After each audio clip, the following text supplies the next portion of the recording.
శివకేశవుడు తేడా అయింది.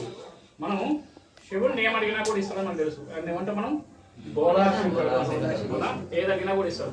వాడు మంచోడు కానీ చెడ్డోడు కానీ చెత్త నా కొడుకు కానీ వాడు అడిగినా ఇచ్చేస్తాడు. అది శివుడి యొక్క తప్పు. విష్ణువు ఏం చేస్తాడంటే నువ్వేదన్నా అడిగితే వీడికి ఇయ్యన్నా వద్దా ఆలోచించి ఆలోచించి ఆలోచించి ఆలోచించి వీడికి ఇది ఇవ్వడం వల్ల వాడికి కళ్ళెవడ పైకి నెత్తికెళ్తాయా, వాడు ఇంకా ఏ విధంగా వాడు ఉంటాడు, ముందు వాడి యొక్క భవిష్యత్తు ఏంది, వాడి వల్ల ఎదుటి వాడు చెడిపోతాడా, ఇవన్నీ ఆలోచించి ఆలోచించి ఇచ్చేవాడు విష్ణువు. ఏమి ఆలోచించిన టపామని ఇచ్చేవాడు శివుడు. అర్థమవుతా? ఈ విధంగా అంటే ఇంట్లో కూడా 3 పిల్లలు ఎట్లున్నా అంటే మొగుడు శివుడు అయితే పిల్ల విష్ణువు ఉంటారు. కాబట్టి పిల్లం శివుడు అయితే మొగుడు విష్ణువుడే ఉన్నారు. పక్కింట వచ్చింది అమ్మ ఒక గ్లాస్ చక్కెర అన్నది, పిల్ల ఏం చేస్తుంది ఇస్తుంటది, మూడు ఏం చేయాలి గ్లాసులు కాదు సగం చేసి లేదంటే గ్లాసులు ఇచ్చిందనుకో ఇవాళ గ్లాసులు లేకపోతే 2 గ్లాసులు అవుతుంది.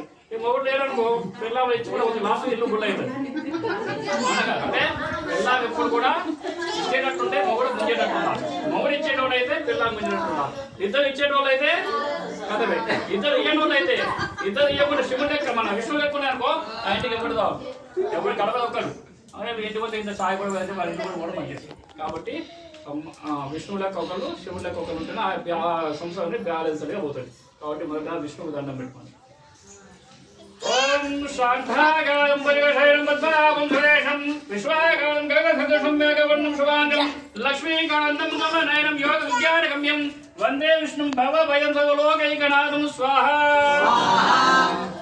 శివుడికి ఆపాతాళ నవస్థలాంతమోడ బ్రహ్మాండమా విశ్వ జ్యోతిష్పాటికలింగమోదే ప్రసద్భోడే వాతామృతే ఆస్తోకామృతమేకమేష వైషమృతానువాగం జపన్ స్వాహా.